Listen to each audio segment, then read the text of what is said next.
Je repense aux parents qui nous suivent là, donc on est parti un peu sur le côté un peu macro, mais il est important aussi pour eux de comprendre les HPI vont être très fortement impactés par leur environnement.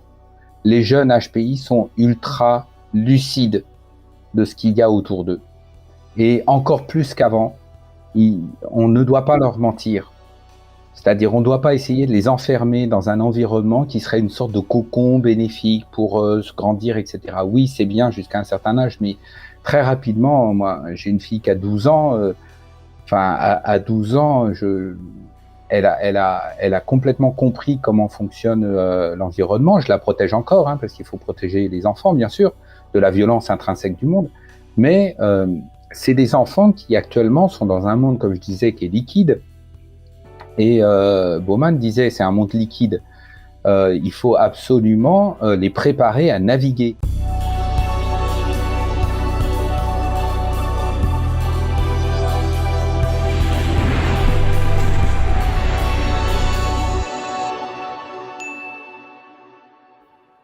Donc, mais il y a une chose, le sait, mieux c'est. Mais il y a une chose importante surtout et qu'on ne dit pas, c'est ne serait-ce que de rencontrer un adulte atypique, ça les rassure. C'est-à-dire un adulte qui est ni un parent, ni un enseignant, ni un psy, ça les rassure de dire « Ah bah tiens, ça ressemble à ça un adulte atypique ». Et si on parle un peu de nous, non pas en termes de modélisation, mais en termes de juste expérience de vie, ben, moi aussi j'ai vécu une adolescence d'HPI, moi aussi j'ai vécu des moments difficiles, etc. Et à l'âge que j'ai maintenant, voilà ce que ça donne que d'être atypique à mon âge. Et on peut être dans l'état dans lequel je suis, tu seras dans l'état dans lequel tu es, mais ça, c'est très important pour l'enfant, c'est extrêmement structurant que de lui dire, voilà à quoi ça ressemble un adulte que tu pourrais devenir. Rien que ça. Et ça, chez les HPI, ça a un impact très très fort, qu'on minimise tout le temps, on s'en rend absolument pas compte, et tu as raison. C'est modélisant à un point qu'il faut absolument penser à mettre nos gamins atypiques dans les mains d'adultes atypiques, sains, d'accord? Alors des gens qui sont sains, hein, qui ont fait un travail sur eux et qui sont pas dans des projections ou dans des volontés avec les jeunes qui sont toxiques, mais il est important de les faire rencontrer des gens atypiques dans des associations, avec des coachs, etc. Je voudrais revenir juste sur cette histoire d'orientation parce que tu as mis le doigt sur quelque chose de très important en termes de fonctionnement du système éducatif. Moi, quand j'étais CPE, j'étais engagé évidemment dans l'éducation des jeunes, mais en termes en tant que personnel de direction, j'avais l'obligation aussi de faire attention à l'orientation à la fin du collège. Et on sait que c'est une garde de triage très importante. Et très très rapidement, je me suis aperçu qu'on avait un gros problème sur l'orientation scolaire en France. Pour le faire simple, le logiciel de l'éducation nationale en termes d'orientation scolaire date du milieu du XXe siècle. C'est-à-dire qu'on pense l'orientation scolaire comme on la pensait dans les années 60-70, c'est-à-dire il y a 50 ans maintenant. Et donc, il est nécessaire, quand on est parent, de hacker le système. Surtout quand on a un enfant atypique, c'est-à-dire de ne pas jouer le jeu de l'orientation scolaire tel que l'éducation nationale nous le présente. Pour faire rapidement, à la fin de la troisième, enfin dès la quatrième, mais dès la troisième, il va falloir orienter le jeune ou vers une filière générale et technologique ou vers une filière professionnelle. Bon. Et l'éducation nationale voit cette garde de triage comme étant essentielle pour la réussite de l'enfant. Je vais être un petit peu cru, mais c'est des foutaises. C'est surtout une volonté structurelle il y a des places, il n'y a pas de place, est-ce qu'il va réussir, il ne va pas réussir, etc. Bon. Pour un enfant qui est atypique, la question de qu'est-ce que tu veux faire plus tard, comme tu disais, elle est ou à la fois possible ou totalement hors de propos et absurde. Et on est dans un monde qui est tellement liquide maintenant que qu'est-ce que tu veux faire dans la vie, ça n'a pas de sens. D'accord? Et je pense toujours à cette fameuse citation qu'on attribue à John Lennon, à qui on demande qu'est-ce que tu veux faire dans la vie et qui répond je veux être heureux. Et la personne lui dit mais t'as pas compris la question. Et John Lennon répond ben, vous n'avez pas compris la vie. Et pour moi, c'est tout à fait ça, une orientation scolaire d'atypique. L'objectif, c'est d'être heureux. peu importe ce qu'on va faire de notre vie, mais déjà, c'est pas gagné d'avance d'être heureux dans un monde typique. Donc, si au moins le système scolaire pouvait donner aux jeunes atypiques les outils, les repères pour que plus tard, en tant qu'adulte, eh ben, ça roule un petit peu plus et on puisse naviguer dans ce monde qui est fait de tempêtes et de calme plat parfois, ça serait déjà pas mal. Donc, qu'on arrête de dire aux enfants quel métier tu veux faire. Mais on continue parce que le logiciel est obsolète et on continue sur ce logiciel-là. Mais quand on est parent, et qu'on a conscience du caractère atypique de son enfant, on peut hacker le système. Et moi, j'aide les parents à hacker le système en termes d'orientation. D'abord parce que, un enfant qui est atypique, il va avoir des capacités d'absorption, il va apprendre tout au long de sa vie, donc c'est pas la peine de le mettre sur une filière professionnalisante qui va lui fermer des portes, sauf si son projet professionnel passe par un lycée professionnel, bien entendu. Mais la plupart du temps, moins vous fermez les portes et plus ça va aller pour l'enfant après, d'accord? Donc, complètement forcer, mettre le pied dans la porte vers des enseignements généraux ou techniques à la rigueur, mais ne pas laisser son enfant partir vers une filière professionnelle qui va fermer complètement son horizon professionnel. Et ça, c'est compliqué puisque les jeunes atypiques ont tendance à abandonner l'ambition scolaire aux alentours de la 5e et de la 4e. Et donc, les résultats chutent, l'engagement scolaire est très faible, ils sont en sous-performance chronique et le système ne réagit pas du tout bien à ça en disant c'est un enfant, il va falloir une filière courte pour le diplômer rapidement. C'est une erreur majeure, stratégique, c'est presque de la faute éducative à mes yeux. Et les parents sont les seuls à pouvoir contrebalancer ce risque-là pour le jeune. Donc, l'orientation scolaire, c'est encore un sujet qui est très, très important pour les jeunes atypiques à mes yeux. Franck, quand tu dis hacker scolaire ou quand tu dis les parents peuvent contrebalancer, concrètement, ça veut dire quoi? Ça veut dire que dans le dialogue, parce que l'orientation, c'est pas une fatalité. Le dialogue, l'éducation scolaire, l'orientation scolaire en France, c'est une procédure de dialogue. Je vais résumer très rapidement. Pendant l'année de 3e, les parents reçoivent ce qu'on appelle une fiche navette qui leur demande qu'est-ce qu'on fait de votre enfant à la fin de la 3e, pour faire rapidement. Dès le conseil de classe du second trimestre, les parents disent ce qu'ils en pensent, le conseil de classe va donner son avis. Si l'avis est conforme, tant mieux. On part vers ça. Si l'avis est contradictoire, il va falloir en dialoguer, en parler. Le 3e trimestre se termine, le conseil de classe de 3e trimestre a lieu, et si jamais il y a un désaccord entre ce que dit le conseil de classe et ce que disent les parents, le chef d'établissement a l'obligation de rencontrer les parents. C'est là qu'il faut mettre le pied dans la porte. C'est là qu'il faut dire en tête-à-tête dans l'entretien avec le personnel de direction, avec le principal ou la principale, non, nous donnons sa chance à notre enfant, même si vous considérez qu'il n'a pas forcément toutes les méthodes, etc. Il a un profil que nous connaissons, qui a été travaillé avec des professionnels et qui, eux, considèrent que son meilleur avenir est dans une voie générale et technologique. D'accord? Mais c'est ce moment-là, avec le principal, où vous pouvez rentrer complètement dans le logiciel en disant c'est non. Et vous pouvez tenir. D'accord?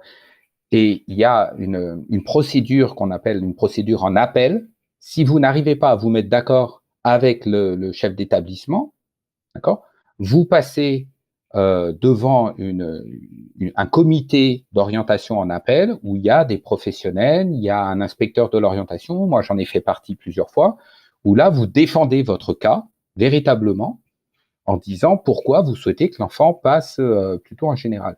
Et sans vouloir m'avancer, dans la majorité des cas, l'intérêt supérieur de l'enfant est pris en compte. D'accord? Et le chef d'établissement a une voix qui est minime. D'accord? Donc, il ne reste pas le seul décisionnaire. Donc, pour refaire le résumé, vous avez l'occasion, dans la discussion avec le principal ou la principale de votre collège au moment de l'orientation, de dire que vous n'êtes pas d'accord et d'argumenter pourquoi. Et si, in fine, le désaccord persiste, vous passerez en procédure d'appel où vous pourrez aussi défendre votre cas. Donc, pour un enfant atypique, il faut absolument jamais baisser les bras si l'orientation demandée n'est pas acceptée par l'établissement. Ne baissez pas les bras, il en va de l'avenir de bien-être scolaire et même après du bien-être professionnel et donc du bonheur de votre enfant, à ce moment-là, c'est essentiel. Voilà. Et je suis ravi de pouvoir l'expliquer là dans cet espace de dialogue parce que c'est un moment très important qui parfois produit aussi beaucoup de désespoir scolaire chez les jeunes lycéens qui sont enfermés dans des filières qui ne leur correspondent pas du tout. On gâche un potentiel immense par cette histoire de procédure d'orientation ratée. Mais ça veut dire que pour les parents, il faut quand même monter un argumentaire qui soit blindé. Si les parents disent que leurs enfants sont atypiques et qu'il n'y a pas de test pour prouver ça. Il y a des signaux.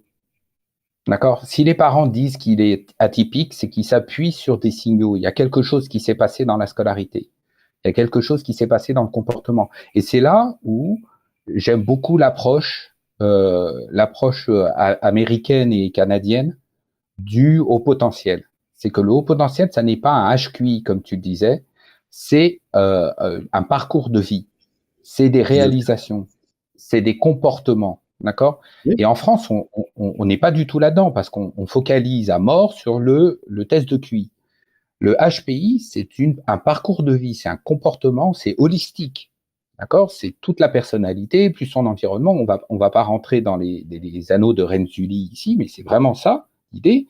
C'est que c'est une personnalité qui est holistique. Et donc, quand vous avez un enfant atypique, vous n'avez pas fait de détection de QI, peu importe, mais vous avez des comportements à mettre en face. En disant, bah, regardez, par exemple, il a fait du décrochage scolaire pendant 3 semaines, pendant 6 semaines, il est revenu, il avait les notes qui étaient au taquet. Comment vous l'expliquez ça en tant que professionnel, vous voyez? Ça, il faut le construire. C'est effectivement ce qu'explique Marianne. On est plus dans la psychologie du développement que d'un Polaroid. D'ailleurs, elle expliquait, ça c'est pour les gens que, je sais plus, je crois que ce sont des études américaines, mais dans toutes les études, parce qu'elle fait un gros travail de recherche scientifique, que le professionnel, c'est 40% d'impact sur le résultat d'un test de QI. Le professionnel, 40% d'impact. Donc faut pas oublier ça. Évidemment, ça stigmatise un peu les professionnels, mais ils sont en même temps co-responsables. Comme je dis souvent, un test, ça parle pas, hein. Même sous la torture, un test, ça ne parle pas. Il y a que un être humain qui parle derrière, qui est un professionnel. Et il y en a qui travaillent bien aussi. Donc c'est bien de travailler en psychologie du développement mais ça veut dire que il faut faire monter en compétence les parents pour avoir ce type d'argumentaire. Et Absolument. si par malheur, les parents sont pas HPI, que par malheur, les parents sont séparés, ce qui est assez fréquent, et que la maman se retrouve toute seule, ce qui est assez fréquent, mais c'est pas toujours le cas, et qu'elle n'est pas concernée, qu'elle se sent démunie.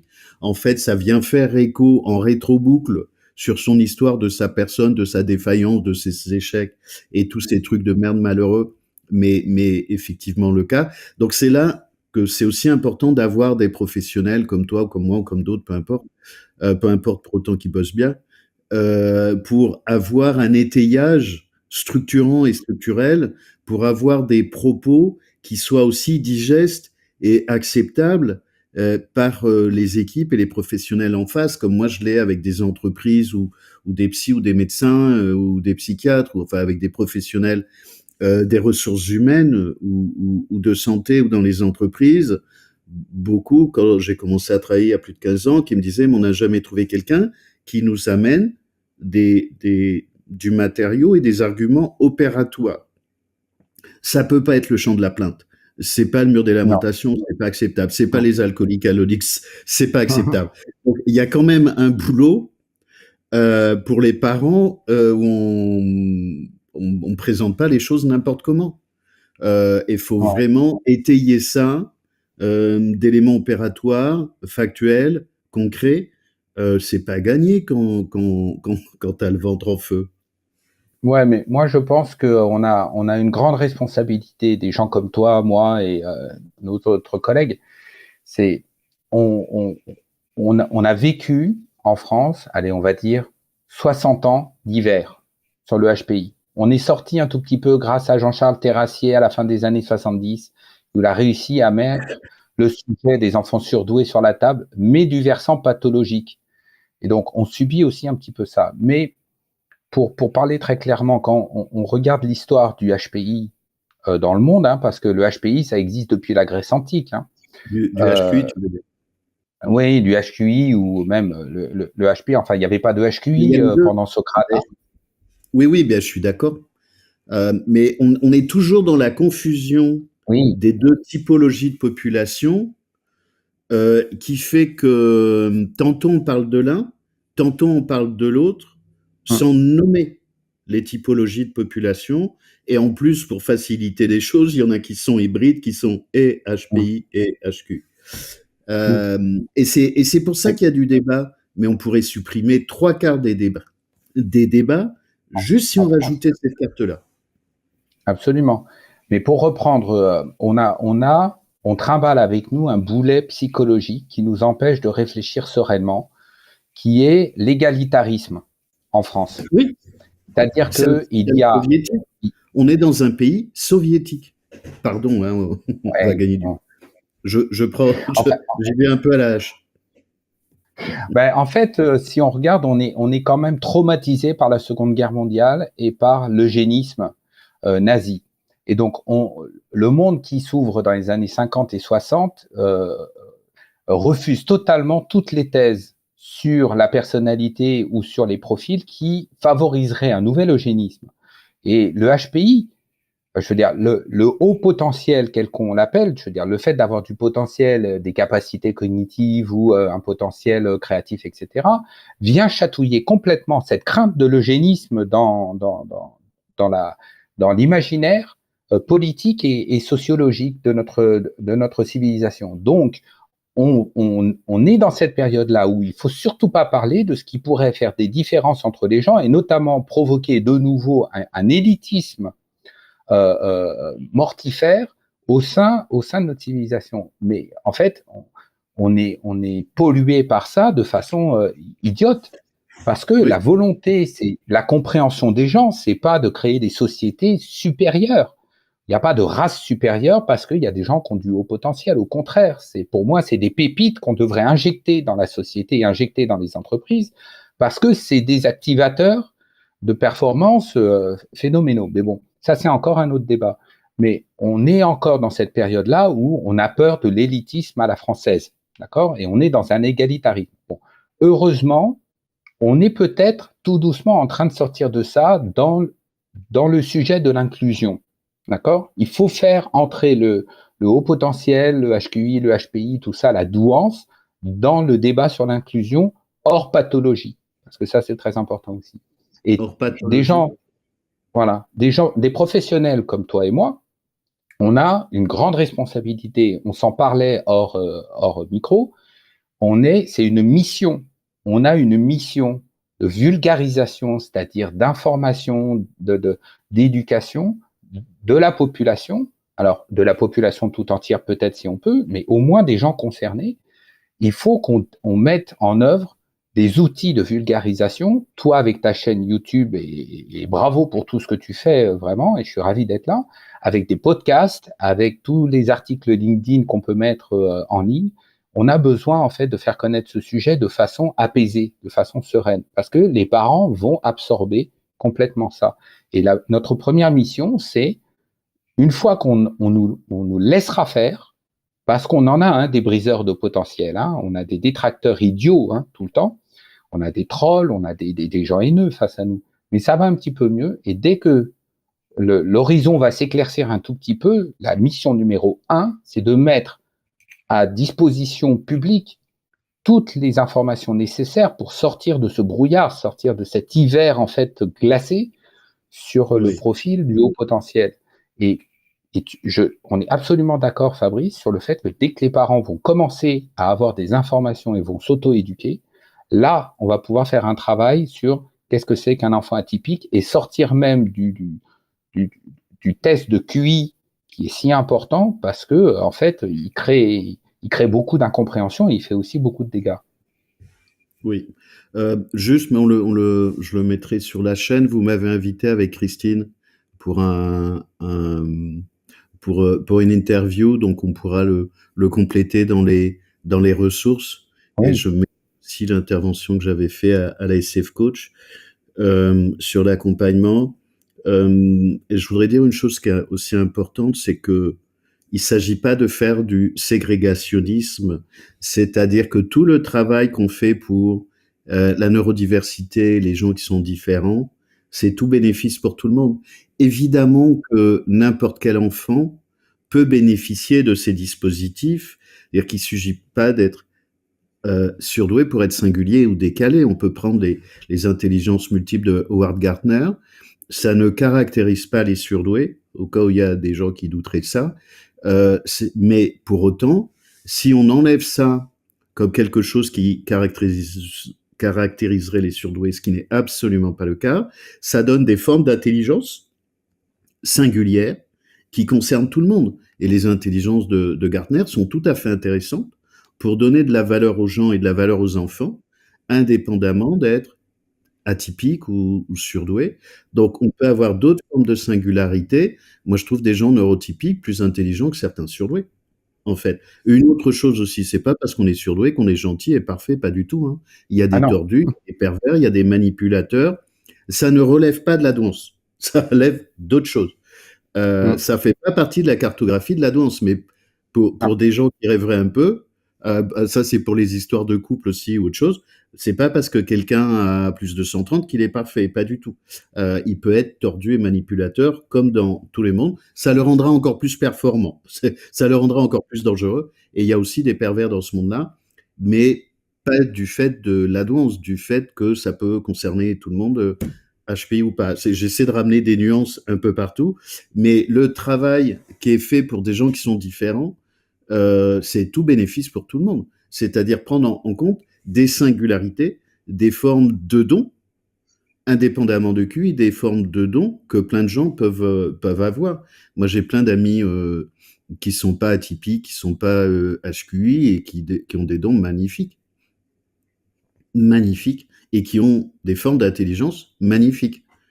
Mais s'il n'y a pas un jeu d'ego, parce que, en gros, le bordel dans tout ça, c'est l'ego. Mm. C'est l'ego.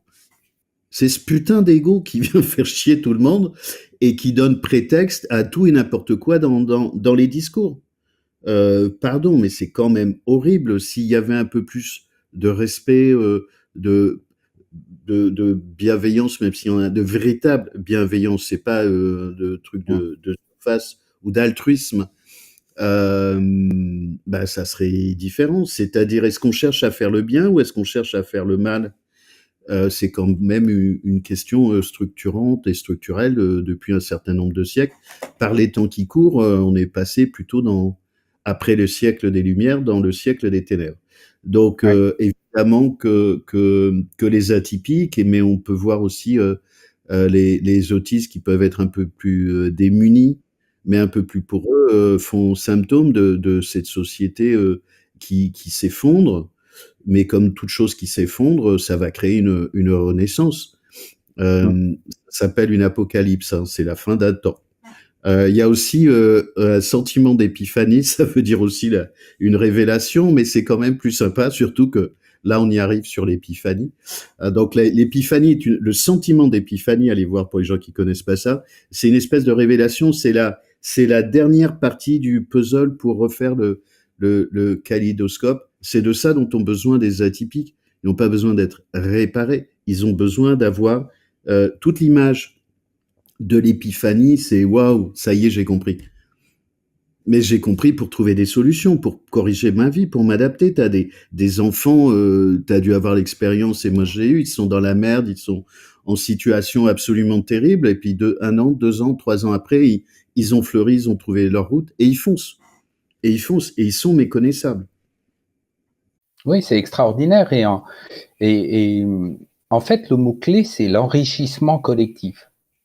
C'est-à-dire pas l'enrichissement pécuniaire, hein, comme on voudrait nous faire croire dans ce monde ultra capitalisé. On doit ouvrir une période dans la civilisation humaine qui est un enrichissement social, enrichissement émotionnel, enrichissement humain. Et on arrive à un point on retourne peut-être à un point de connaissance de l'être humain qui ouvre des perspectives où on peut s'enrichir par notre diversité, mais à un point réel. Il pour avoir, quand on va, si vous faites l'expérience d'aller au Québec, si vous faites l'expérience d'aller dans les pays nordiques, vous allez ressentir, et il y a d'autres endroits, hein, par exemple la Corée du Sud, je suis allé en Corée du Sud récemment, bon, les conditions de civilisation sont totalement différentes, mais on sent qu'il y a une forme d'appartenance à une société qui est absolument surprenant, parce qu'on n'imagine pas, nous, de notre côté du globe, mais c'est le moment pour notre civilisation de passer ce cap de la mise en commun humaine et de s'apercevoir que nous ne sommes pas une espèce homogène. Au contraire, nous sommes une espèce excessivement hétérogène, excessivement diverse. Et c'est notre diversité qui fait notre force, en fait. Et donc, on est en train de découvrir toutes les spécificités de cette espèce et je pense qu'on va en découvrir des milliers dans les années qui viennent. Et nous sommes spécialisés sur une spécificité. Voilà. Et notre credo, c'est cette spécificité a des choses à dire à l'ensemble de l'espèce, à l'ensemble de l'humanité. Nous sommes en fait des citoyens de l'univers, nous sommes des citoyens d'une humanité. Et les personnes qui sont comme nous avec ce profil-là ont un rôle à jouer, comme tous les autres, hein, comme tous les autres profils atypiques. On a un rôle à jouer, puis il faut nous laisser jouer ce rôle. Et le rôle, c'est pas de prendre le contrôle de l'humanité, c'est d'apporter justement quelles sont nos forces, parce que si la nature nous a créés comme tels, si c'est une anomalie naturelle ou si c'est en fait du darwinisme, on ne sait pas. Mais en tout cas, on existe. Et si on existe dans la nature, c'est toujours pour une bonne raison. La nature ne fait pas rien au hasard, à mes yeux. Donc, on a quelque chose à apporter. Il faut nous laisser apporter ce que la nature nous a donné dans le grand chantier de l'humanité. Et pour moi, on est véritablement au début de ça. Quand tu parles de l'épiphanie au niveau individuel, chaque personne qui découvre son atypicité avec un minimum d'information a ce sentiment d'épiphanie. C'est-à-dire, c'est une nouvelle naissance. Moi, je dis, les atypiques naissent deux fois. Une fois biologiquement et une fois psychologiquement. Et donc, il y a cette épiphanie individuelle. Mais je pense que notre civilisation pourra arriver aussi à une forme d'épiphanie humaine, où on va cesser, en fait, de se regarder comme des adversaires, et on va s'apercevoir qu'on vivra mieux si on met en commun nos forces. Alors, ça fait un peu utopique, ça fait un peu gourou, mais nous, notre société française, on a 60 ans de retard sur d'autres sociétés occidentales, mais il y a un tel travail à faire et je pense qu'il faut regarder la typicité et notamment tout ce qui est du champ du haut potentiel comme des catalyseurs. C'est des catalyseurs d'humanité. C'est parce qu'on est différent qu'on est riche, d'accord ? Et on voit bien les autres espèces animales, elles s'en sortent bien justement parce qu'il y a de la diversité à l'intérieur et qu'il y a une forme de collaboration qui se met en œuvre. Et pas cette espèce d'affrontement ou de regard en chien de faïence permanent en ayant peur de l'autre. C'est-à-dire, si on a peur de l'autre, c'est qu'on a un problème avec soi-même. Et donc, il faut qu'on s'ouvre complètement. Et ça me fait penser, en fait, quand tu en parlais, pourquoi j'en suis venu à ça, c'est qu'on est à un moment où on appelle les 15-30 ans la génération Z. Bon, on est au bout de l'alphabet, hein, génération Z.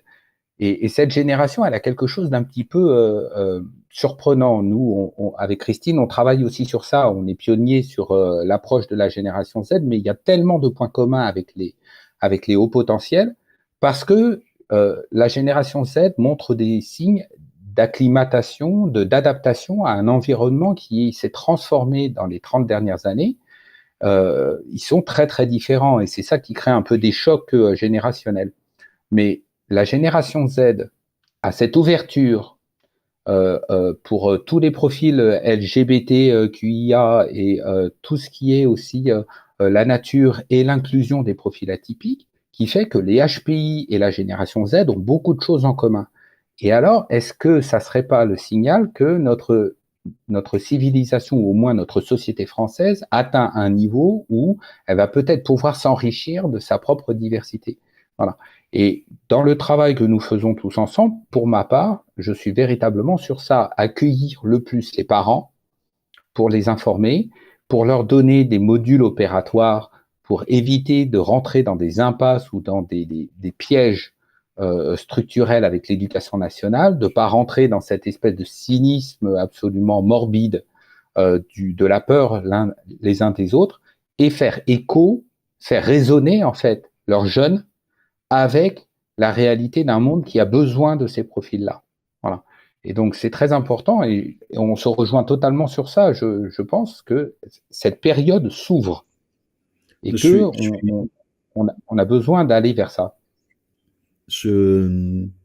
Effectivement, j'avais déjà parlé de la génération Z en disant que j'avais beaucoup d'espoir dans les nouvelles générations, où j'ai fait des interventions d'entreprise sur les générations Z. C'est-à-dire que vu de loin, elles ressemblent à des atypiques. Elles font chier tout le monde, elles remettent tout en question, elles ont des intelligences sociales et relationnelles. Elles font, moi, l'école de management, j'avais des séminaires sur comment ça s'appelle, les slashers. Les slashers, t'as plein de neurotypiques qui sont des slashers dans les nouvelles générations, c'est-à-dire qu'ils font 2 ou 3 métiers. Mais pour autant, ils sont pas HPI. Donc cette nouvelle génération, Z, elle est dotée de loin de caractéristiques qui sont très proches des HPI, socialement, qui font que d'ailleurs les HPI peuvent être des bons managers pour cette génération qui requiert de temps en temps un peu de leur botter le cul et de leur faire des gros bisous parce ils ont besoin de reconnaissance avérée qu'en plus ils ont été maltraités pendant le confinement, donc de manière respectueuse, mais tout en leur donnant des modèles ou des soutiens éducationnels avec une forme de complicité. Je pense qu'il peut y avoir des formes de complicité entre les générations Z et les atypiques adultes, et que je suis curieux de voir comment tout ça va devenir, c'est-à-dire comment ils vont transformer cette société. J'ai vu ça dans les hôpitaux, dans les entreprises, ces nouvelles générations, elles remettent tout en question, elles requestionnent tout, où j'avais vu, mais depuis ces dernières années, des aides qui arrivent en disant chef, il y a un an, tu m'avais dit ça, tu me le donnes pas, je me casse. Et puis, des neurotypiques Z, hein. C'est-à-dire des comportements qu'on peut avoir. Et il y a 15 ans, tu avais le DRH Europe de L'Oréal, ouais, facile 15 ans, qui avait fait une vidéo sur Internet sur comment on manage ces gens-là. Moi, je l'avais fait pour la SNCF. Parce qu'ils sont pas obéissants, ils ont des règles du jeu qui sont disruptives. À la SNCF, j'avais des managers trentenaires, 35 ans, qui me disaient, c'est quoi ces trucs-là? On n'a pas le même âge, mais c'est plus qu'une question d'âge. C'est une rupture générationnelle. Et ben, je leur ai dit, ils vont vous obliger à être plus intelligents. C'est-à-dire qu'ils vous font des trucs qui passent par les interstices, qui vous obligent, vous, à monter en collaboration managériale, parce qu'ils passent dans toutes les failles. Et on parle pas de HPI, hein, on parle de génération Z. C'est très, très intéressant ce qu'amène ça. Et je suis curieux. Alors, ils ont été furieusement maltraités parce qu'on trouve aussi beaucoup de gens suicidaires dans les nouvelles générations, de ce qu'on a fait d'eux pendant 2 ou 3 ans, là, de confinement, parce que c'est quand même pas le meilleur moment pour se faire enfermer. Enfin, il y en a pas, hein, mais surtout pas à cet âge-là. C'est un vrai sujet vraiment intéressant, je trouve, au niveau sociologique et politique. Mais l'impression que donne la génération Z, c'est de nous montrer, et si les HPI avaient voix au chapitre, étaient nombreux, par exemple. D'accord? Parce qu'on sait que les générations Z, ils sont 36% dans la vie active actuellement. Si les HPI représentaient 36% de la vie active avec leur comportement, ça donnerait des choses pareilles. Et c'est très intéressant, justement, parce que moi, je fais un parallèle entre eux. Comment réagit le monde avec des gens qui sont disruptifs? Et les générations Z sont disruptifs et les HPI sont disruptifs. Et donc, si on considère que la génération Z va avoir la bonne approche pour attaquer tous les défis civilisationnels qui nous attendent et le monde tel qu'il est construit maintenant, alors les HPI aussi sont particulièrement bien équipés. Et moi, je fais le parallèle très rapide sur ça, c'est que les HPI sont véritablement des pépites à introduire à l'intérieur des moteurs professionnels. Au même titre que la génération Z va réussir à faire son chemin à l'intérieur des entreprises. Une fois que toute la génération X, là, tous les 65 ans vont partir, d'ici 10 ans, la génération Z va commencer à rentrer dans les sillons. Et là, on va voir un petit peu si la société change, si les entreprises changent. Mais les HPI, pour moi, sont avec les mêmes enjeux. En fait, ils sont déjà rentrés dans tout ce qui est start-up, Oui. dans le digital, dans la tech. Moi, j'ai pas mal accompagné, où tu trouves à la fois des aides, tu trouves des atypiques, HPI, tu trouves des autistes, surtout dans le digital. Et en fait, leur côté disruptif, il est rentré sur la création d'entreprises, sur des formes de création d'entreprises, sur la Silicon Valley, mais ça a un peu bougé en Inde ou dans d'autres endroits. Et là, tu trouves des piou-piou qui sont des machines de guerre magnifiques, où tu peux avoir autant des aides surdouées ou pas, HQI ou pas, HPI ou pas, mais en tout cas avec des formes de créativité et d'innovation. Bon, après, ça peut créer. Moi, j'ai des patrons comme ça de start-up qui sont venus me chercher parce qu'il y avait tellement de chevaux sauvages que ça foutait le bordel dans la gestion de la boîte. Et gérer une boîte avec que des chevaux sauvages, avec une très faible pyramide des âges, ça craint. Et donc j'en ai accompagné plusieurs et il y en a qui se plantaient parce qu'ils pensaient qu'en mettant que des aides et des surdoués ensemble, ça marcherait. Ah ben non, non, non, non, non, pas du tout. Non, non, pas forcément. C'est-à-dire tu mets des centrales nucléaires avec des centrales nucléaires et de la nitroglycérine, c'est risqué. Donc il y a des ombres comme ça, surtout dans les mondes organisationnels, où tu fais des levées de fonds. J'ai vu des boîtes qui se plantent sur les levées de fonds. Enfin voilà, on est venu me chercher pour sécuriser les levées de fonds sur la gouvernance. Les enjeux ils coûtent très cher, très très Mais cher. Avec ce ouais. monde-là, Je repense aux parents qui nous suivent là, donc on est parti un peu sur le côté un peu macro, mais il est important aussi pour eux de comprendre les HPI vont être très fortement impactés par leur environnement. Les jeunes HPI sont ultra lucides de ce qu'il y a autour d'eux. Et encore plus qu'avant, on ne doit pas leur mentir.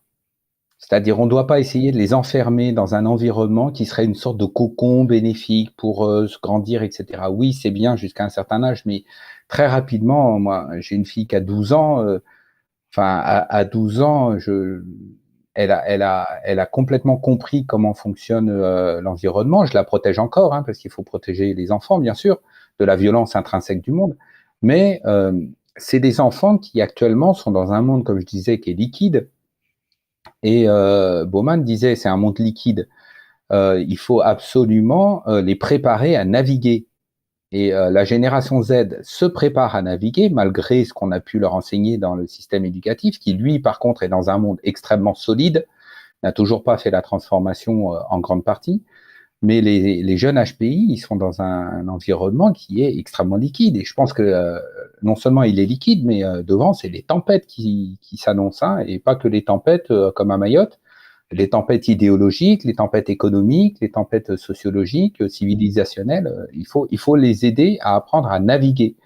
Et les parents, voir ce monde en fait d'un côté un petit peu macro, parce que vous en avez la capacité aussi, et que si vous prenez le temps de discuter avec eux, vous allez vous rendre compte qu'ils ont un avis sur ça et qu'ils ont besoin aussi d'en débattre avec vous et d'en débattre avec des adultes. C'est aussi leur rendre service, c'est aussi les aider à s'éduquer et c'est aussi les aider à diminuer ce niveau d'angoisse qui est celui des jeunes HPI, parce que tout est fait pour que les jeunes HPI soient angoissés. Ce décalage dès la naissance, cette incapacité à se faire des amis, alors on est censé avoir des amis, beaucoup d'amis, être constamment en tribu, hein, cette difficulté scolaire, ce regard que portent les autres sur nous, cette peur du rejet qui est permanente, et on reprendra le temps de parler du rejet dans notre interview. Et il y a un niveau d'angoisse qui est très élevé. Et je pense qu'il faut aussi leur offrir des perspectives d'analyse macro au niveau de notre civilisation, parce que ça va faire diminuer leur niveau d'angoisse sur mais pourquoi moi je pense ça, en fait, j'ai que des idées noires ou j'ai que des idées mauvaises, etc. Non, le monde vous oblige à être extrêmement lucide et nous sommes aussi extrêmement lucides, mais on peut partager avec vous nos points de vue. Parce que nous aussi, on se pose des questions. Nous aussi, on a des angoisses, pas existentielles forcément, mais des angoisses vers l'avenir. Qu'est-ce qu'on va devenir? Qu'est-ce qu'on va faire avec nos enfants? On est dans un monde qui nous pose des grands défis. au niveau de nos civilisations. Donc, la discussion qu'on a ensemble en termes de poste, de positionnement professionnel, en termes de génération Z, parce que c'est une génération aussi qui joue avec des codes qui sont différents, et tant mieux, parce qu'il était temps qu'on change les logiciels. C'est aussi une discussion que les familles peuvent entendre et peuvent assumer d'avoir. D'accord? Parce que vos enfants qui ont 12, 13 ans, vous les voyez comme des enfants, parce qu'ils ont 12, 13 ans, mais n'oubliez pas que dans leur cerveau, il y a quand même un cerveau qui fonctionne à haut régime parfois et qu'ils ont de l'avance. Ils sont capables de comprendre des abstractions et des concepts civilisationnels que vous pouvez échanger avec eux. Et au contraire, vous allez voir, c'est magique d'avoir des discussions sur l'avenir de la société. Et il ne faut pas penser que la jeune génération n'est pas politisée. Elle est politisée, mais pas avec les structures politiques qui sont celles de notre génération à nous. Ils sont politisés, ils sont capables d'avoir une réflexion politique qui vienne nous chercher dans nos idéologies, dans nos fondements. Donc, en termes de parentalité, moi, je conseille aussi fortement aux parents d'ouvrir le champ des discussions et de ne pas s'en cantonner à ce que vous voyez, ce que vous avez sous les yeux, c'est-à-dire des enfants. C'est des enfants plus, c'est des enfants augmentés. Ils sont capables d'avoir des discussions avec vous. Donc, au niveau opérationnel, il n'y a pas que les astuces, les outils, l'accompagnement, le coaching. De toute façon, moi, enfin, on rejoint l'approche de Marianne Bélanger, hein, qui est que le parent, c'est la clé. Le parent, Oui. c'est la clé. Voilà. C'est le Et parent qui détient la clé de l'épanouissement psychologique et éducatif du jeune atypique. quand bien même il se sent un peu limité et défaillant, ce que tu viens de dire, j'ai souvent eu ça avec des parents qui me posaient des questions sur leur enfant et je leur disais: «Mais vous leur avez demandé à votre enfant ce qu'il en pense?» Exactement. Et très souvent, ils me disent: «Non». Ben, je lui dis: «Je vous garantis qu'il a un avis sur la question». Et quand je les ai moi, s'ils sont trop jeunes, je les vois avec les parents et je fais que du digital comme toi, on pourra revenir, je trouve ça plus intéressant. Mais j'ai les parents et s'ils sont séparés, je veux avoir les 2 parents. Même s'ils sont séparés, ce sont les parents avec l'enfant et ça change tout et en fait, si on consulte l'enfant, il répond. Bon, des fois, il faut un peu aller le chercher parce que ce qui peut s'être passé, on en a parlé tout à l'heure, c'est qu'il a abandonné le fait de parler et d'échanger. J'avais eu une fois un enfant qui parlait plus, ce que moi j'ai fait à un moment de ma vie. Je continue à faire si tu veux parce que je suis tout je suis dans le grand désarroi du monde ordinaire. Mais un enfant, la mère me dit: «Il parle plus». J'ai dit: «Amenez-le, il va parler». Bah, là, j'avais eu en présentiel quand je le faisais encore, mais j'ai dit: «Surtout, venez tous les 2». Et le gamin, je lui dis: «Si tu veux», je crois que j'ai dû en parler déjà. «Si tu veux, je te dis pourquoi tu parles pas et tu me dis si j'ai raison ou si j'ai tort». Donc je lui explique, je lui dis: «En fait, tu as tenté plein de choses avec ton père, avec ta mère et en fait, tu as plus d'espoir, donc tu fais de l'économie d'énergie, tu parles pas». Il me dit: «Oui, c'est ça». Bah, je dis: «À ta place, je fais exactement la même chose». Je dis ça devant les parents. Je dis: «D'ailleurs, j'ai fait la même chose que toi. Donc je te donne raison, vu de chez toi. Maintenant, vu de tes parents, je te donne moins raison. Parce que tes parents, pour l'instant, tu les as sous la main. Il avait 7 ans de mémoire. Après, il va falloir te débrouiller tout seul. Ils ont été maladroits. Tu sais, quand tu seras parent, tu verras, on est souvent maladroit en tant que parent. Tu leur as dit des choses, ils ont pas entendu, ils ont pas compris. Bah, je dis profites-en. Là, ils entendent, ils comprennent. Donc, et en fait, ça a permis de remettre du lien et de la communication et de dire aux parents, quand votre fils vous dit quelque chose, surtout vous l'écoutez. C'est-à-dire vous renégociez pas la parole et surtout vous changez pas les mots.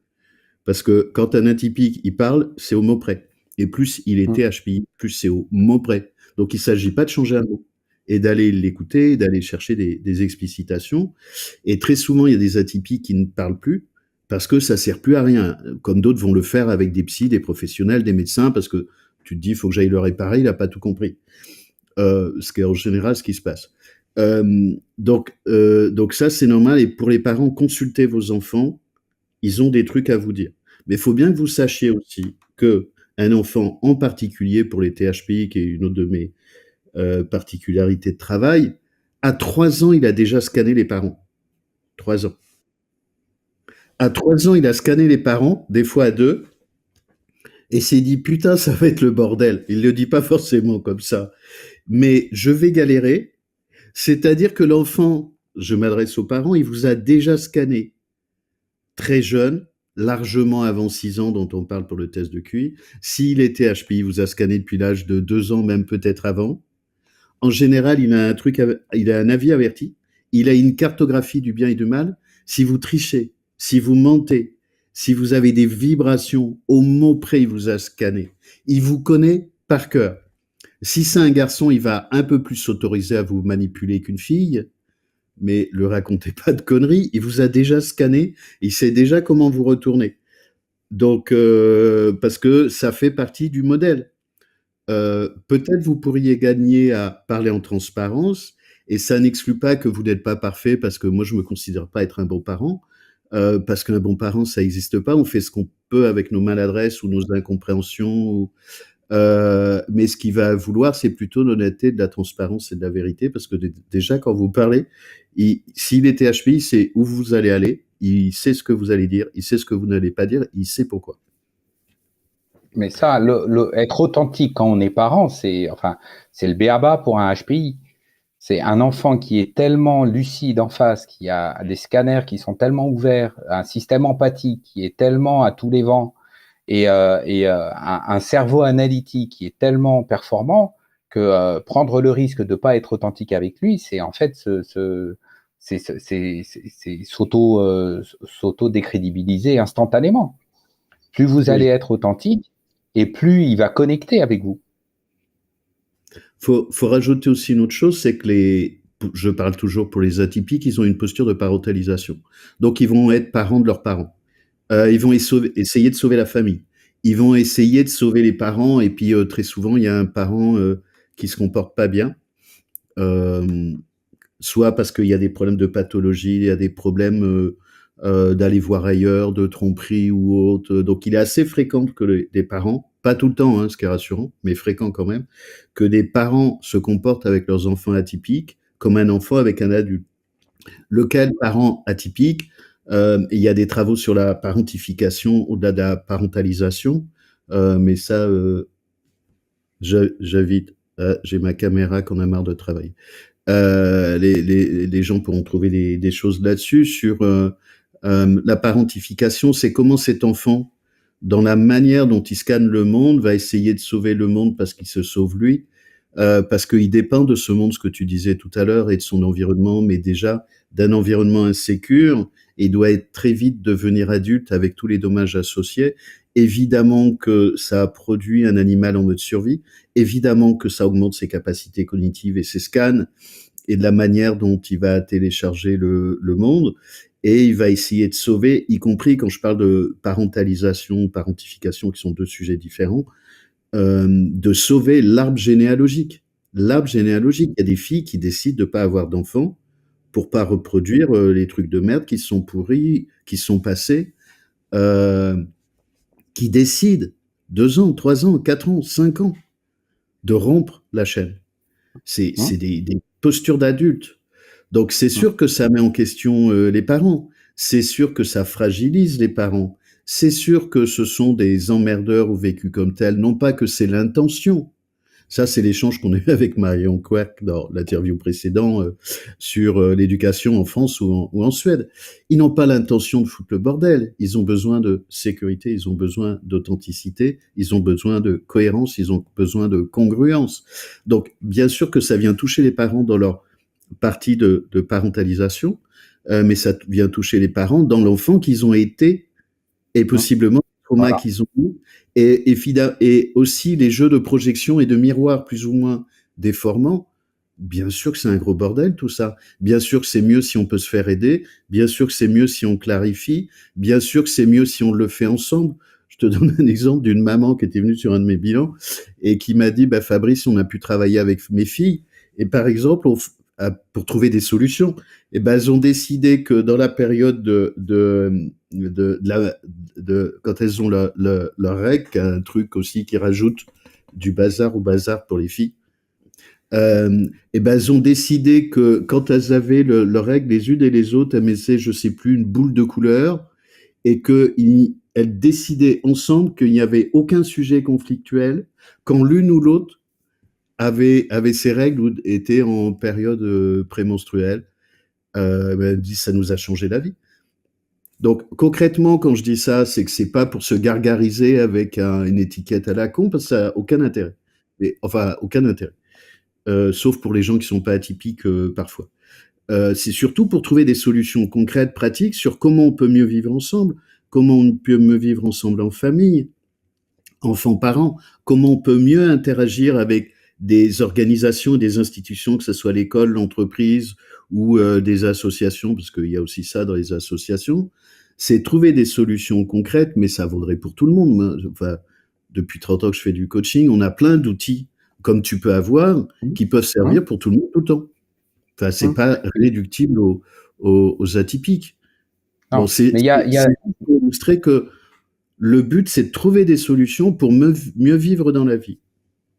C'est ça. Mais il y a deux enjeux dont je propose qu'on parle aussi là. Le premier enjeu, c'est le partage des émotions. Parce qu'on est dans un monde qui est en train de mettre les émotions au cœur de la réflexion et au cœur de la relation humaine, avec l'intelligence émotionnelle et tous les profils qui semblent vouloir se créer autour, les HPE, tout ça. Mais il y a un enjeu au niveau familial sur le partage des émotions. Et on sait que les familles qui sont fortement dysfonctionnelles sont des familles qui ne partagent absolument pas les émotions et qui, au contraire, sont dans des mécanismes qui sont de dissimulation des émotions qui viennent complètement pourrir la relation parentale. Et à l'inverse, le vecteur d'amélioration des relations parents-enfants qu'on peut utiliser, nous, avec les atypiques et les parents, c'est partager les émotions. Parce que si on a bien quelque chose qu'on a en commun, c'est des émotions. Et quand on est atypique, on a probablement, et 99% du temps, des émotions extrêmement intenses. Et donc, parfois, les parents sont gênés par l'intensité de l'émotion de l'enfant. Ah, il est très colérique, il est extrêmement triste. Oui, c'est des émotions qui sont très intenses parce que le fonctionnement cognitif fait que l'émotion est très intense. Mais il faut travailler avec ça, justement. C'est un vecteur de communication qui est fabuleux parce que à la fois, on peut avoir des mots dessus. Notre vocabulaire en termes d'émotion est très, très riche. Et moi, je vous propose de jeter un œil sur une roue des émotions, n'importe quelle version que vous pourrez trouver va vous ouvrir des horizons de communication absolument phénoménaux. Et d'abord, on peut communiquer dessus, et puis surtout, tout le monde a des émotions. Et ce qui est incroyable, c'est qu'on dirait qu'il n'y a que l'enfant qui a des émotions, et qu'on devrait s'occuper que des émotions de l'enfant. Mais non, les parents ont des émotions en réaction aux émotions de l'enfant, des émotions de façon autonome, parce qu'ils vivent aussi des aventures et des difficultés. Et à partir du moment où on va commencer à s'autoriser à parler de ces émotions, d'abord, on va agrandir son vocabulaire parce que peut-être vous allez vous apercevoir que vous n'avez pas finalement autant de mots que ça pour parler de ce que vous ressentez, hein, en dehors des 5 émotions de base. Mais en plus, vous allez créer des liaisons neuronales et des liaisons émotionnelles empathiques avec votre enfant qui vont vous ouvrir des portes extraordinaires sur la discussion, sur l'échange, sur le partage. Vous allez créer un lien avec votre enfant qui est un lien unique à travers vos émotions. Donc ça, c'est le premier vecteur très important que je rencontre très souvent avec les familles, c'est on ne communique pas assez dans le champ de ses émotions, alors qu'on est tous équipés et qu'on a le vocabulaire à portée de main. Et le deuxième vecteur que je voulais évoquer, c'est aussi le risque de rejet. Parce que parmi les profils atypiques, et je pense qu'on va avoir des discussions sur ça tous les deux, le rejet fait partie d'une blessure très importante et qui marque complètement le comportement du profil atypique, qu'il soit HPI ou qu'il soit les autres profils neurodivergents. Le rejet, c'est peut-être notre plus grosse crainte quand on grandit et même quand on est adulte. C'est-à-dire le rejet, il existe de l'instant où vous naissez au monde. Du moment où vous apparaissez au monde, le rejet est un risque que vous devez combattre, que vous devez affronter. Vous allez le ressentir, on le ressent instantanément. Le rejet du parent, le rejet de la famille, le rejet de ses congénères dès qu'on met un pied un peu hors du noyau familial. Le rejet, c'est central dans notre construction psychologique. Et pour les jeunes atypiques, moi je travaille beaucoup, sans leur dire forcément, mais je travaille beaucoup sur la perception du rejet et les stratégies qu'on développe pour éviter de ressentir le rejet, des stratégies qui nous sont parfois très néfastes et qui nous épuisent pour éviter le rejet. Et on parlait du faux self, on n'a pas développé le faux self, mais le faux self, c'est ce masque social décrit par Winnicott. On a tous que des masques sociaux, qu'on soit typique ou atypique, mais l'atypique va vouloir réduire ses sensations de décalage par un masque qui correspond en fait à ce que son environnement considère comme étant acceptable. Donc il est tout le temps en adaptation, c'est toute la procédure d'adaptation. Mais moi, je pense que le faux self est complètement surmultiplié par cette peur du rejet qui est à l'intérieur de la suradaptation. Et réfléchir à la peur du rejet, c'est poser le doigt complètement sur toute la mécanique psycho-affective, développementale du jeune. Et si on se pose des questions sur pourquoi est-il épuisé, une des premières réponses qu'on peut essayer de formuler, c'est à quel point a-t-il peur d'être rejeté? A-t-il eu des événements, des épisodes de rejet qui l'ont traumatisé? Le rejet, c'est ces espèces de micro-coupures que vous recevez là. Parfois, vous voyez, prenez des petits coups de rasoir, et c'est des micro-coupures de rejet que vous avez constamment. Et à partir d'un moment, vous en avez tellement que c'est une grosse blessure, en fait, qui est tout le temps en train de vous faire souffrir. Et parfois, le jeune, il a vécu tellement de micro-coupures de rejet qu'il en a fait une grosse blessure. Et c'est ça, en fait, qui l'épuise parce qu'il ne veut plus se sentir rejeté. Et on n'a pas parlé aussi du harcèlement. On a à peine parlé du harcèlement de la part des enseignants ou des adultes, mais le harcèlement des HPI, c'est une réalité. Tous les HPI ne sont pas des victimes de harcèlement, mais c'est quand même très prévalent, c'est très présent chez les jeunes HPI d'avoir vécu au moins un épisode de harcèlement, même léger. Et donc le harcèlement, c'est cette expression du rejet, qui est un rejet, je dirais, au niveau des tripes de la part du harceleur, mais qui installe chez le jeune, installe chez l'enfant atypique, la peur du rejet. Et moi, je travaille beaucoup, beaucoup sur cette question-là parce que je pense que c'est un sujet qu'on peut aussi aborder avec les parents et ils n'en ont pas toujours conscience. Et je les aide à prendre, à ouvrir les yeux sur, oui, un épisode de harcèlement, en plus qui a été maltraité, c'est-à-dire pas correctement traité ou pas correctement accompagné pour la résilience du harcèlement chez le jeune, c'est quelque chose qui va rester très fortement ancré et qui va produire des effets négatifs, avoir des ondes sur son développement psycho-affectif. Et les parents qui ont oublié ou qui ont fait comme si finalement, bon, bah, ça y est, c'est passé, ça va mieux, payent aussi un peu les conséquences de cette absence de traitement du rejet. Donc, voilà, deux choses à dire sur les émotions et aussi sur le traitement du rejet, être très au clair avec ça. Et ça fait partie des sujets que moi j'aborde très régulièrement avec les parents.